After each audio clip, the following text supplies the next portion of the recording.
This is just a little bit of a talk about the difference between fighting and defense. Defense is stopping an imminent threat to your life, not injury. If someone is just throwing hands, you might be able to get away with just throwing a chair at them or something, or just running or something. But if you're cornered, they got a knife. They've got that look in their eyes like, please kill me. That's defense.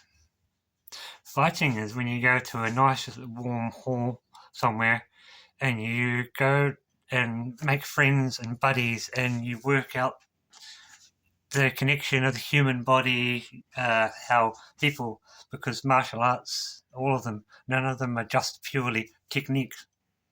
Humans, we work in a certain way, we step in a certain way, we think, we react in a certain way. All of these actions are counters to those motions.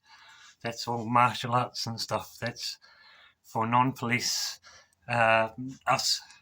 This is how we can deal with combat without a rifle. And then you've got armed combat, which is no longer martial combat. But anyway, to my point, the martial combat, at least the martial arts, it's like we all know our limits, we all know what the rules are, we all know what safety procedures are in hand. It's a sport, basically. Sport, fitness, it can help in self-defense. Like I was saying, if someone's throwing fisticuffs at you, it's nice to be able to just like not have your head hit or something, or diffuse the situation, because a lot of martial artists will actually teach you the gift of the gab. We might be able to break jaws, but we don't like it. It's just the reality of life. Do that, or they might kill us.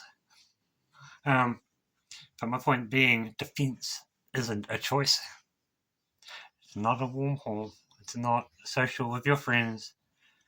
It's a mental health crisis, an episode where they've decided they're leaving this place, and they've got to hurt someone else to convince the police to take them away forever.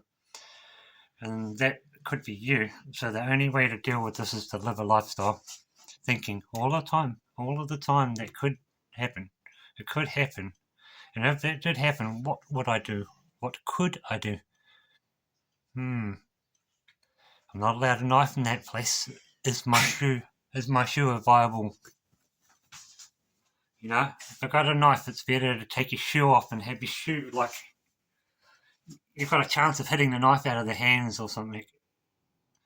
But it's a defense situation. It's no longer calm. Your life depends on it. Other people's lives depend on it. So you've got something where guilt has been pushed onto you because you have to accept at that point they are gone, they are going. And if you don't have the resources to survive, that's you guys. Yous are going. They have decided that you are both going. So it's your own choice at that point. But that's a reality, and that's the difference between martial arts and defense.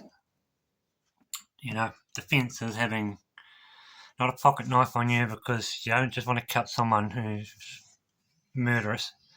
You can stab someone 6 times and they'll still come at you. You've got to actually know, like I was saying, take your shoe off. Try and get the knife any way possible. If it was me, I'd probably put my hand through the knife, and then at least I've got the knife. I'm known for hurting people that try to hurt me.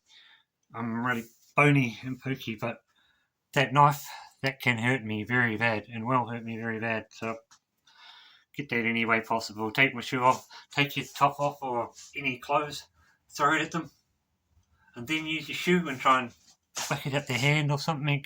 Just anything that's available. But my point being, defense is defense. Wasn't your choice, wasn't your option, wasn't your opinion, wasn't your morals. Martial arts, that's a good old time. We all know the risks, but it's at the end of the day, it's all about fitness social, being able to stand in the streets without the risk of a drunk guy pushing you over. But then you've got defense. Stay alive, because you're important and you matter. We all matter.